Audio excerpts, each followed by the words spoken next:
ఉగ్రవాద దేశాలలో కూడా శాంతియుతమైనటువంటి కార్యకలాపాల కోసం అంటూ ఐక్యరాజ్య సమితి శిబిరాలు ఏర్పాటు చేస్తుంటుంది. ఆయా దేశాల వాళ్ళ సహకారం అందిస్తూ ఉంటారు.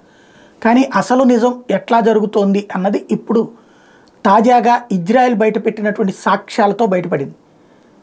హమాస్ తీవ్రవాదులు అన్నటువంటి వాళ్ళు దీంట్లో ఉద్యోగుల కింద ఉన్నారు. ఐక్యరాజ్య సమితి ఉద్యోగుల కింద ఐక్యరాజ్య సమితి పదే పదే పాలస్తీనాలో సాధారణ ప్రజలు చచ్చిపోతున్నారు, హాస్పిటల్ పాడైపోతున్నాయి, శరణార్థి శిబిరాలు పాడైపోతున్నాయి, స్కూళ్ళు పాడైపోతున్నాయి, కాలేజీలు పాడైపోతున్నాయి, యూనివర్సిటీలు పాడైపోతున్నాయి అని చెప్పినటువంటి ప్రచారం వెనకాలంతా కూడా అందులో పనిచేసేటటువంటి ఐక్యరాజ్య సమితి లోకల్ సిబ్బందిదే అన్నటువంటిది ఇజ్రాయెల్ కనిపెట్టింది. ఎవరా సిబ్బంది అని చూస్తే వాళ్ళందరూ హమాస్ తీవ్రవాదులే. ఓ పక్కన హమాస్లో ఉంటూ రెండో పక్కన ఐక్యరాజ్య సమితి ఉద్యోగులుగా ఐక్యరాజ్య సమితి నుంచి జీతాలు తీసుకుంటున్నారు. ఆ విషయాల్ని సాక్ష్యాలతో సహా బయట పెడితే ఆ మధ్యన 8 మంది ఉద్యోగాలు తీసేసింది ఐక్యరాజ్య సమితి.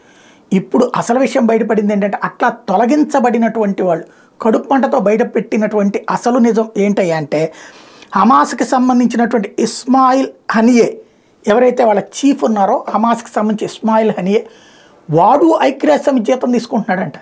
ఐక్యరాజ్య సమితి ఇట్లాంటి శరణార్థి శిబిరాల్లో ఉన్నటువంటి పిల్లలకి పాఠాలు చెప్పడం కోసమని టీచర్లను రిక్రూట్ చేస్తుంది. అట్లాంటి ఐక్యరాజ్య సమితి టీచర్గా వీడు ఉన్నాడట.